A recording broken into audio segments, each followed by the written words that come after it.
Bueno, ¿cómo vamos con ese cálculo? ¿Alguien ya lo tiene?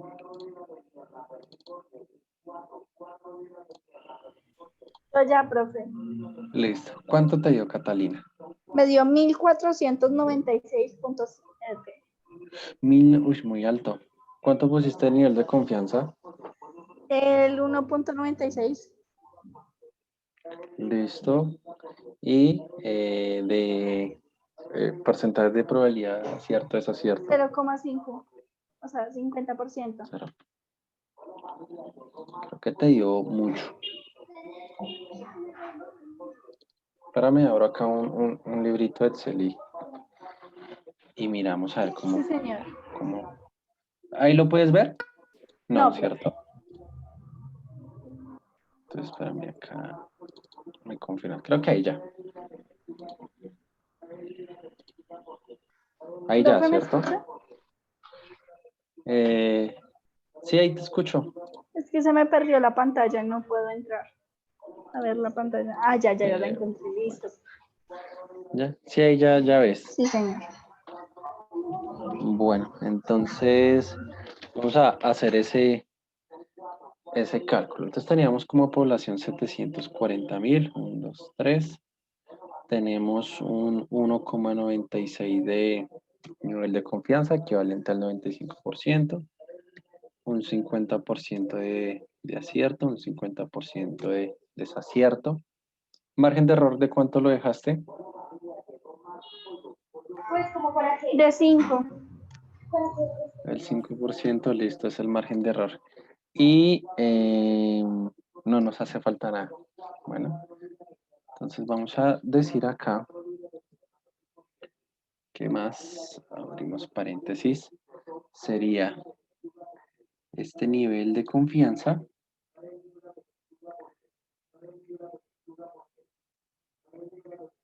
elevado al cuadrado, ¿cierto? Y eso lo vamos a multiplicar por el P, por el Q, ¿listo? Y multiplicamos también por N, que sería la población. Cerramos ese juego de paréntesis, dividimos eso por... ¡Ay! Tomé la que no era. Acá. Hay 3. Acá, 4. Ahora sí. Y dividimos por N, que sería la población, ¿cierto? Eso lo multiplicamos, abrimos un jueguito de paréntesis por el error al cuadrado. Cerramos. Y sumamos eso con z al cuadrado, que sería ese 1.96 al cuadrado. Listo, si quieres cerramos ahí. Y también lo multiplicamos por el 50 y por el 50%. Listo. Ahí que me faltó un paréntesis. Bueno, creo que me faltó uno. Aquí me faltó otro. Y aquí me faltó otro dato. E6 y E7. 385, 86 personas, Catalina. Aproximadamente te daría. 85. Mira, este sería el valor de ese tamaño de la muestra.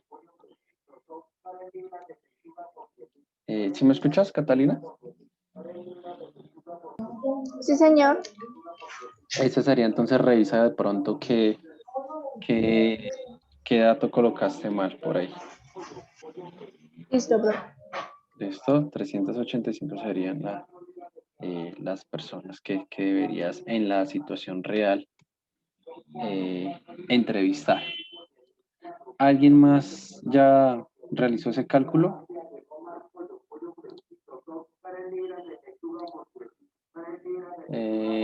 Valentina. Pues, profe, a mí me da alrededor de 308.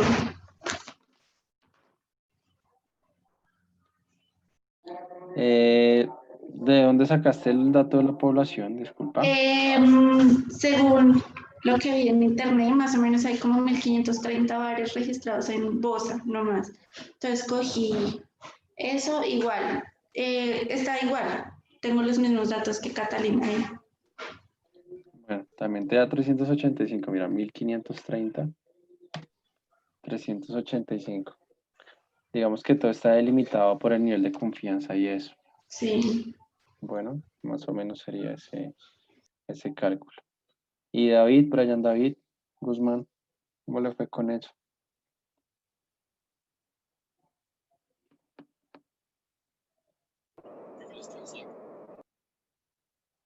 No escucha muy bien, pero creo que escuché que lo estoy haciendo. ¿Sí? Si no estoy mal.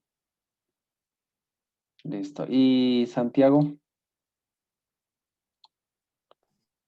Bien, pues a mí me salió 368 personas. Pues yo cogí como población Bogotá, o sea, para no salirme O sea, que mucho 5 de... millones. Busqué en internet, me sale 7.413 millones de habitantes. 7.413 en Bogotá, imposible. Millones. No, 7.413 millones o 7.413.000. Uy, no, me sale millones, veré, 7.413.000. Bogotá. Sería diferente. Será 7,413 millones. Sí, 7.413.000. Sí, no sé. Pues es que sale 7,413 millones, no sé qué tan... Pues yo lo interpreté así, estoy muy mal de la cabeza. Espérame acá, porque ya me asusté yo. Ay, ¿Será que pero somos tan... espérame que porque me quedo acá está resultado fijo. Mm, eh, Pues que digamos, vean, Colombia me dice 49,65 millones. en Bogotá hay Entonces digo, alrededor de 5 millones de habitantes. Nomás en la ciudad de Bogotá hay alrededor de 5 millones de habitantes. Pues eso dicen las estadísticas de nuestro querido Dani, Dani, ¿no? Entonces demografía de Bogotá. uno no sabe. Pero espere, No, sí son 7 millones, soy una hueva. Perdón. 7, sí, son 7.413.000. sí, yo sí iba a decir, ¿por qué tanto? Si no nos... Ya. Sí, la hora del té. Sería demasiada gente incluso para esta ciudad. Sí, 7.413.000. Sí, yo sí iba a decir. Igualmente me da lo mismo, me bajas un poquito el decimal, pero aproximadamente me sigue dando lo mismo. Ok, listo, vamos a corroborar acá. Pero siempre da más o menos lo mismo, ¿no? O sea, Sí, se mantiene pues siempre y cuando vale la redundancia, se mantenga esos datos de confianza y el error, siempre hay como ese promedio de población a estudiar. digamos, el otro día que estaban haciendo lo de la prueba de cuánto da, digamos, una muestra con población infinita, finita, que no alcancé a poner atención, qué pena, que estaban Sí, mirando ese pedazo ayer, pues yo pensaba, bueno, pues la población infinita debe dar una muestra gigantesca y qué va, o sea, se me hace muy raro. sí, es verdad. Pero digamos, es por el estándar de los datos que se Eso es de teoría colocan. del muestreo, ¿sí? Ujú, sí, El otro semestre tal vez, o el otro. sí. No, igual en la estadística normal, creo que también se alcanza a ver. Ok, ok. Entonces ahora sí vamos a hacer esto por separado, a ver si de pronto me equivoqué yo. Ah, yo sí, pero se me dio muy diferente. No, sí, 384. Bueno, 384. No, no, no fue mucha la sí, diferencia. Y bueno, no. vamos a corroborar de Laura Valentina, que me dijo cuántos, 1530. Sí, Pues, profe. profe, yo puse intervalo de éxito 60 y intervalo de fracaso 40. o lo Ok, hago con ah, bueno. 50-50. No, tú eres el que determina ese Ok. valor. ¿Listo? Pues yo dije, Tres, pues de esto perdona, ya hay muchas cosas y tal. Bueno, listo. Todo. listo. 307, Valentina, ¿sí te había dado eso? Sí, profe. Listo, 307. Sí, no sé por qué esto me quedó acá fijo, no entiendo por qué. Eliminemos eso. Y ahora sí, en el caso de Santiago, son 7.413.000. 1, 2, 3. Este sería acá el 60%. Este sería el 40%. Serían 369 personas, señor Santiago,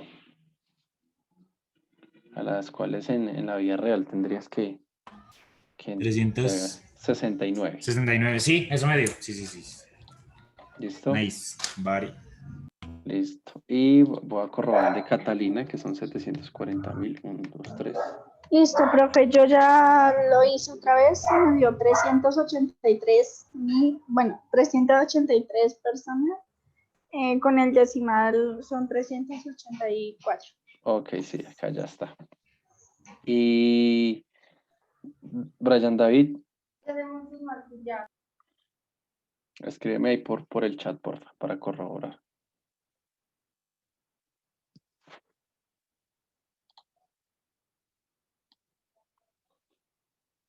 Sí, entonces, bueno, eso es importante apoyarnos ahí en esas herramientas de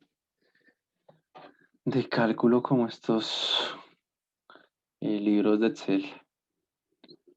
Bueno, esperemos al señor Brian David. Listo, al momento de ustedes hallar ese tamaño de muestra, pues deben de justificar las características o los criterios que tuvieron para ese resultado. Es decir, que son personas con unas cualidades determinadas, que cumplen con ciertos parámetros en ese segmento de mercado o que cumplen con ciertos parámetros en ese proceso de segmentación, ¿sí? O el principal motivo es que son hombres, mujeres, ahí ya queda como a la decisión de ustedes. ¿Listo? Entonces, para que hagan esa conclusión también de por qué o por qué da ese resultado, ¿sí? O en qué consiste ese resultado, para dar ese entendimiento. Bueno, ¿dudas, inquietudes?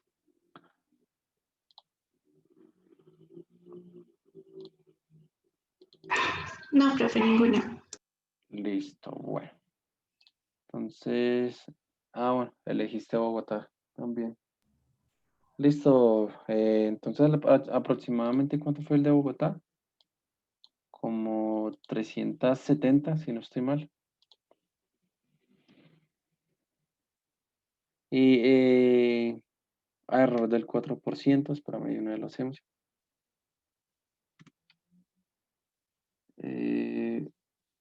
50 y 50, error del 4%. Y listo, sería algo, 600 personas, Brian David, aproximadamente, en la vida real. ¿Listo? Sería ese resultado. Bueno, perfecto. Entonces no se te olvide realizar esa conclusión. Bueno, ahora sí. Listo. Y ya digamos de alguna manera, pues ya tenemos una parte fundamental, ¿sí? De esa investigación de mercados, que es el establecer ese tamaño de la muestra, justificar el por qué y a través de qué criterios de estudios nosotros realizamos vale la redundancia, identificación. Ya con eso, pues al momento ya de seguir ese orden secuencial, de nosotros haber aplicado ese cuestionario, esa muestra, de haber recolectado esos datos, pues viene la etapa de lo que es el procesamiento de la información. ¿Listo? Entonces el procesamiento de la información pues ya tiene que ver con una de las últimas etapas de la investigación de mercados. Dentro de ese procesamiento de la información viene algo muy relevante que se conoce como la edición de la información. ¿Listo? La edición de la información. Esa sería una pestañita dentro de ese procesamiento de la información. Entonces, ¿qué involucra esa edición? Pues involucra lo que es la revisión de los formatos de datos en términos de, digamos, de alguna manera de legibilidad, de consistencia, ¿sí? Y importantísimo mirar qué tan completos están esos formularios que a nosotros nos dio ese encuestador o ese entrevistador en su trabajo de campo. Permítame un segundo, se me va a descargar este equipo.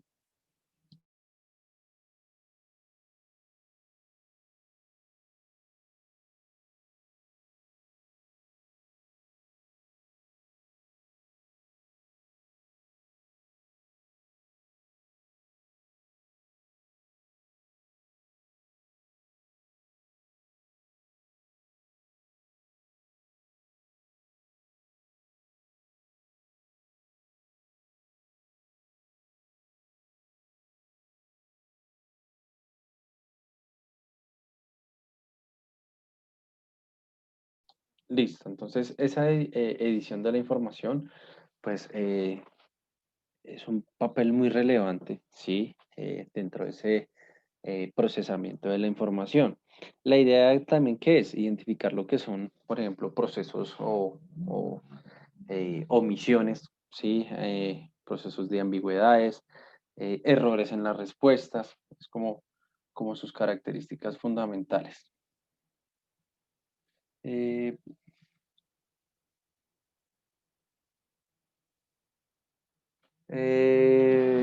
no, Catalina, tranquila. O bueno, sí, sí, para resolver dudas, sí, si quieres, dale de una, lo presentas. Listo. Entonces, idea fundamental, revisar omisiones. Vamos a revisar lo que es las ambigüedades.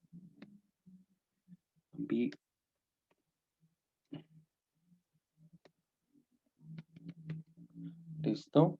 Y vamos a revisar lo que son también las errores en las respuestas. Sí, sería como esa característica fundamental de esa edición de la información. ¿Listo? Observar omisiones, ambigüedades y errores en las respuestas. Digamos que entre los problemas a identificar, pues podemos mirar una cantidad de problemas, si valga la redundancia, que son pues importantísimos de analizar. ¿Por qué? Porque a partir de ello yo puedo empezar a declarar qué formatos serían nulos, ¿sí?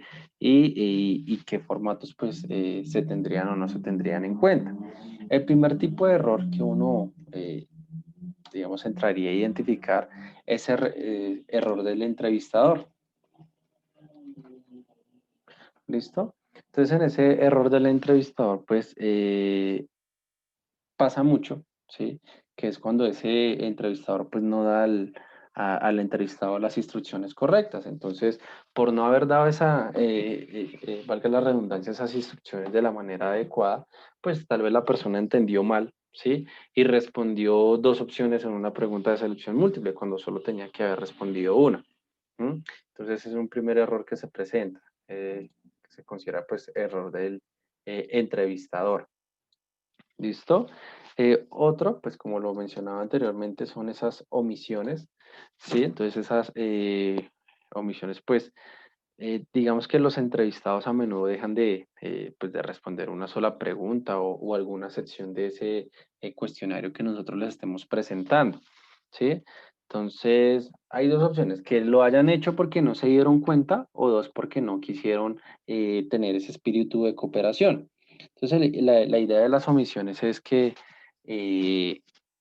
pues, se puedan identificar de la menor manera, del menor tiempo posible, perdón, ¿sí? Y se puede hacer, pues, como tal una corrección. Pero, digamos, es uno de los errores que más se identifican durante el procesamiento de esa información, esas omisiones.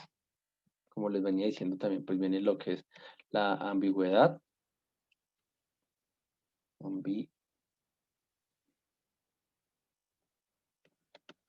La ambigüedad, ¿sí? Que pues digamos que puede una respuesta ser o no ser legible, ¿sí? Y pues, si no le quedó claro, ¿sí? Si a esa persona que le hicimos la entrevista no le quedó claro lo que debía hacer y hizo otra cosa, ¿sí? Pues ahí se declara pues que hubo una ambigüedad, es decir, que tenía muchos significados o doble significado para que esa persona hubiera respondido lo que no tenía que responder. ¿M? Entonces, por ejemplo, una pregunta abierta que decía, plasme aquí cómo se siente, ¿sí? Y esa persona entendió ese plasmar no como escribir, sino como dibujar. Entonces, ahí pudo haber una ambigüedad y no una explicación también por parte del entrevistador, ¿sí? Entonces, todo eso también se entra a analizar. Muchas veces, cuando se presentan casos de ambigüedad, se decide declarar nula esa sección del cuestionario, ¿listo? Pero si se presenta ya mucho o en un gran porcentaje de los cuestionarios, pues ya uno empezaría a dudar eh, de esas respuestas que nos dio ese entrevistador, ¿listo? Otra es la inconsistencia. Sí, la inconsistencia, pues, digamos, algunas veces dos respuestas pueden ser lógicamente inconsistentes. ¿M? Por ejemplo, un entrevistado que sea un abogado, sí, puede haber marcado un cuadrito que indique que él o ella no terminó la universidad. Entonces uno dice, ah, bueno, pero si es abogado, si o ella es abogada, porque me dice que no terminó la universidad. Entonces, ahí hay una inconsistencia. Podrían presentarse dos casos. Que esa persona haya, tres casos, que esa persona haya hecho eso por salir del paso, ¿sí? Que se haya confundido, darle el beneficio, o simplemente que ese cuestionario es falso. ¿Listo? Entonces ahí también entraría uno a revisar esa parte fundamental. ¿Listo? Eh, Otra de las fuentes de errores que uno podría conocer es la falta de cooperación. ¿Listo? La falta de cooperación, pues, también es uno de los elementos que afectan mucho las investigaciones de mercado, ¿sí? Digamos que un cuestionario prolongado con, con, no sé, a veces hay cuestionarios que son de 100, 120 preguntas, pues pueden aburrir a las personas, ¿sí? Y más si son solo letra y no estimulan ese ímpetu de colaboración, pues la gente simplemente empieza a llenar y a salir del paso, como lo que ustedes o en un momento todos hicimos en las pruebas del Estado, ¿cierto? Que llega un momento en que uno se cansa de leer y empieza al pinochazo o a lo que es, ¿cómo es que era? La letra C, puede ser, algo así. Entonces, ahí pasa mucho en las investigaciones de mercado. Cuando esos cuestionarios son tan extensos, pues la gente empieza a perder como esa habilidad o ese ímpetu para seguir colaborando. ¿Listo? Entonces, tratar de que sea algo muy creativo, muy bonito al público y le genere como esas ganas de cooperar. ¿Listo? En otros casos, como lo hacen por esa falta de cooperación, no solo es que no contesten, sino que a veces contestan de afán, ¿sí? Entonces, uno podría encontrar respuestas como, ¿es usted madre cabeza de hogar? Sí. Abajo, ¿cuántos hijos tiene? No, no tengo hijos, ¿sí? Entonces, uno podría mirar esa inconsistencia y esa falta de cooperación que hubo por parte de ese entrevistado. ¿Listo? Otra es fuente de error y que se estudia mucho dentro de esa edición de la información, es cuando hay un entrevistado inelegible. Inelegible. ¿Listo? Entonces, un entrevistado, pues, inapropiado, pues, puede ser incluido en la muestra. ¿Sí? Por ejemplo, si una muestra supone que son solo mujeres de más de 18 años, pues las demás deberían ser excluidas, ¿sí? ¿Y qué pasó? No, que ese día no estaba la chica mayor de 18 años, pero estaba la hermanita con 15 años y ella muy amablemente se hizo pasar por su hermana. Entonces, esa información que nos dan, pues es falsa, ¿cierto? Al momento de identificar esas respuestas, pues el entrevistado pues se considera inelegible. Hay dos opciones. Primero, volver a contactar a esa persona para que nos colabore en darnos respuestas relacionadas con ese cuestionario, o simplemente tratar de reemplazar a esa persona por otro entrevistado, ¿sí? Que pueda, que esté dentro de ese tamaño de la muestra. Pero nunca podríamos reemplazarlo porque estaríamos entrando en una falla pues muy marcada. Todo este tipo de situaciones, si no se pueden corregir, pues podrían generar una causal de rechazo a esos cuestionarios. ¿Cuáles serían las causales de rechazo de los cuestionarios? Pues las vamos a mirar a continuación.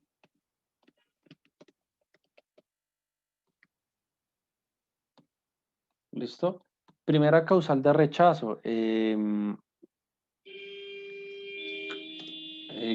existan secciones o respuestas en el cuestionario, pues valga la redundancia, que carecen de esas respuestas, ¿sí? O que hay muchos espacios en blancos. Entonces, si nosotros sabemos y enumeramos los cuestionarios, y yo ya sé que el cuestionario 005 pertenece a Catalina, y Catalina me entregó la mitad del cuestionario vacío y la otra mal contestada, pues sería una causal de rechazo, ¿sí? Porque carece de respuestas. Entonces no me serviría o con qué finalidad yo tendría que tabular esa información. Pues no sería algo lógico de realizar. Entonces yo decido omitir, ¿sí? Ese cuestionario y lo declaro pues nulo. ¿Listo? Otra, la no comprensión, ¿sí? De las instrucciones de ese cuestionario. Entonces, una evidencia de ello puede ser que de 10 preguntas y 8 eran de selección múltiple, esa persona siempre seleccionó 2 respuestas cuando solo tenía que haber seleccionado una. Entonces, eso que hubo, pues que no hubo comprensión en ese cuestionario, y también se decide o se determina como una causal de rechazo para no tener en cuenta ese cuestionario. Entonces, puede presentarse pues diferentes casos en ese aspecto. Primero, lo que les decía, que no se siguió las instrucciones como se debían llevar a cabo, por eso se contestó mal, o simplemente esa persona actuó en omisión, es decir, por salir del paso, contestó lo que sea, ¿sí? Entonces, también puede ser o bueno, es una de las causales más comunes para generar nulidad en un cuestionario. Cuando los cuestionarios son o encuestas autoadministradas, ¿sí? Pasa mucho que el cuestionario pues no está completo. ¿Listo? Cuando el cuestionario no está completo, pues imagínense, si es una encuesta autoadministrada, quiere decir que nosotros enviamos esa encuesta y ellos se comprometieron a enviarla en una fecha, pero nos la envían incompleta, pues obviamente no tendría lógica haber esperado tanto tiempo y que nos llegue algo a la mitad. Entonces, automáticamente pues ya se declara nulo. ¿Mm? O por ejemplo, si enviamos un cuestionario de 100 preguntas y esas 100 preguntas estaban divididas en 3 páginas, entonces, y nos llegaron solo una y otra está llena de jugo, otra está manchada, ¿sí? Entonces también se decide declarar nulo ese cuestionario. ¿Por qué? Porque no está completo con esa presentación que nosotros hacemos. Normalmente en las investigaciones de mercado, cuando se utilizan cuestionarios físicos, esos se pasan por una maquinita que codifica esa información en un 2x3. Y si tiene alguna inconsistencia, pues no la va a codificar. ¿Listo? Otro es cuando se presenta suplencia, ¿sí? El ejemplo o de pronto una señora muy amablemente se ofreció a responder el cuestionario de su hija, ¿sí? Y es una investigación de mercados netamente enfocada a personas con características muy detalladas de los jóvenes. Y esa señora pues muy amablemente hizo el favor, pero contestó a su experiencia y obviamente si uno se pone a analizar, uno a través de las preguntas de control y de, valga la redundancia, de consistencia, pues uno se da cuenta de que esa persona no era la indicada para contestar ese cuestionario. ¿M? Entonces, eh, no sería pues factible tener esa información, entonces también es causal de rechazo. Y otro es el factor del tiempo. ¿M? Vuelvo y reitero con las encuestas autoadministradas. Puede que nos hayan contestado ese cuestionario de la mejor manera y excelente, pero quedamos de que ese cuestionario nos lo entregaban el día 10 de noviembre y nos lo entregaron el 8 de enero del siguiente año, ¿sí? Entonces ya no nos sirve porque eso generaría un retraso en nuestra investigación de mercados. Entonces simplemente uno qué hace, buscar cómo reemplazo yo a esa persona, ¿m? Con otra que posea las mismas características de la muestra. Entonces, todo el proceso de corrección se debe realizar, ¿sí? Esos procesos de correcciones que están acá establecidos. Estos se deben de realizar cuando se está haciendo lo que es el trabajo de campo o cuando nosotros estamos ya en la oficina central.